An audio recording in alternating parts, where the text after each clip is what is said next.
Two girls seats on the park bench. They wear long overcoats, skirts that fully cover the knee. The park bench has a full-sized condom advertisement on it that says, "Who says size doesn't matter?" They talk about a variety of topics, some of them uncomfortable. We see girls lifting bicycles up the stairs. They make an effort to preach to different people. Girls come up to them and ask to take pictures. Suddenly, they pull down the skirt of the Paxton sister. She is crying. They approach the next house on the list. They strap on their bikes and head towards the house. Sister Barnes checks the list at the door. This is the last address for today. She knocks on the door. The girls tune in to the conversation. The door is opened by a middle-aged man. His name is Mr. Reed. They introduce themselves and make the usual speech. Mr. Reed tries to throw off their guard. They hand him a booklet. They ask if there are any women at home so they can enter under Mormon rules. He assures them the wife is in the kitchen making a pie. He offers to take their coats.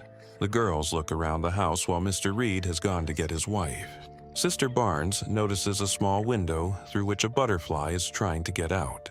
He returns with drinks without his wife. Sister Paxton is anxious to begin preaching. Mr. Reed distracts again by talking, pulls a Mormon book out of the closet, gives the girls a thrill. Barnes tells how she'd like to be a butterfly when she dies and sit on the finger of those she cares for.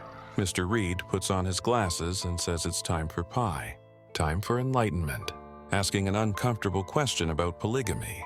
Girls begin to defend their faith. A man extinguishes a candle and tells a story about his search for truth. Barnes demands to see his wife. Paxton agrees. Mr. Reed agrees and goes to get his wife.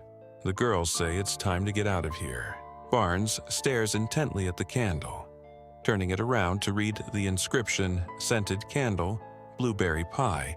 Man comes back, takes the drinks, says the wife's ready and wants to meet the girls. Barnes pretends to be on the phone. The man leaves.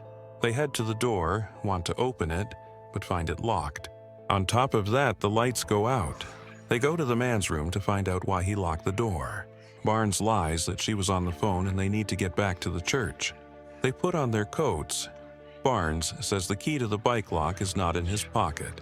Paxton looks in his pockets and finds the key. Barnes asks him to open the door. Mr. Reed says the door won't open, that the door is on a timer, and if they want to get home, they have to go out the back door. He says his house jams the phone signal, and he knows no one called them. The girls ask which door they should go out the back. Mr. Reed says nasty things about their religion. Barnes goes to the door, opens it and cries. Then she opens a second door. Paxton comes to it. They see the steps leading down to the basement. There's a blizzard outside. At the Mormon church, an elder is mopping the floors. He notices that Sister Barnes and Paxton haven't checked in. Mr. Reed says he can help with the door. Barnes notices an item that can be used for self-defense. Mr. Reed pulls out Monopoly, puts on some music, pulls out a Bible, draws analogies between the two, then pulls out The Landlord's Game. Says it's a lot like Monopoly. Barnes says what's the game got to do with it if they want out? Mr. Reed wants to explain iterations to them. Paxton is typing on her cell phone. He says there are 3 major religions: Judaism, Christianity, Islam. He's making analogies to games, asks for a book from Paxton, and sets up another game, lights the candles and turns off the lights. At this time, the elder goes in search of the sisters. He goes from house to house asking about them. Mr. Reed writes on the door, "Belief." Disbelief. The girls argue about which door to go out through. Barnes confronts Mr. Reed, accusing him of manipulation. Barnes and Paxton decide to go out the left door. They go down the stairs. Mr. Reed closes the door. They continue down into a dark basement. Barnes tries to get out through the window. The girls prepare to defend themselves. The door opens and the tortured figure of a woman appears. She is walking. She is wearing a veil. She puts a pie on the table. Mr. Reed is taking notes. Barnes walks back up to the door. The door is closed.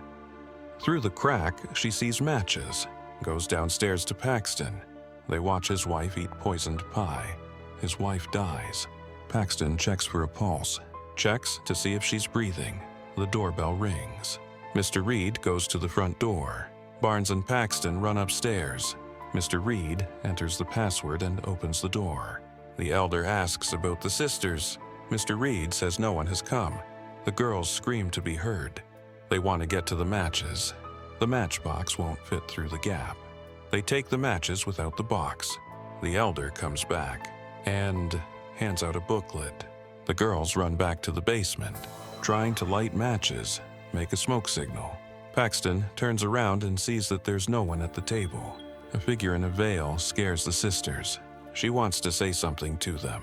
She tells them it's not real. Mr. Reed comes back and thanks her for coming back from the dead. Mr. Reed asks their opinion of the experiment. They argue. Mr. Reed slits Barnes's throat. Paxton runs away, gathers her strength and returns to Mr. Reed. Watches Barnes die. Mr. Reed cuts Barnes' arm, pulls out the implant. Says she couldn't come back to life because she's a program. Paxton is shocked and listens to what Mr. Reed says. Mr. Reed puts down the knife and says that she will be able to resurrect after death because she is human. Paxton is only now beginning to realize his lies. She pulls back the table and discovers a trapdoor. Goes down, sees a corpse. There's a lot of strange things inside. She sees their bike lock on the door. Behind the door are dog cages. Inside the cages are half-dead women's. She realizes they're completely under his control when he cuts off the finger of one of them. He tells Paxton that she's been forced to believe since birth. She can't take it anymore and stabs him in the throat.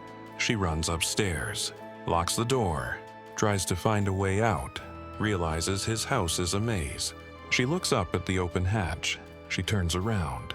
Mr. Reed stabs her in the stomach. She crawls to the corner. He closes the door. They have an argument about the benefits of prayer. He crawls over to her. She prays. He wants to slit her throat, but Barnes saves her. She's standing there with a board in her hand. The next moment, she drops dead. Paxton is crushed. She climbs out the window. A little farther away from the house, she looks at her hand and sees a butterfly on it, visible only to her.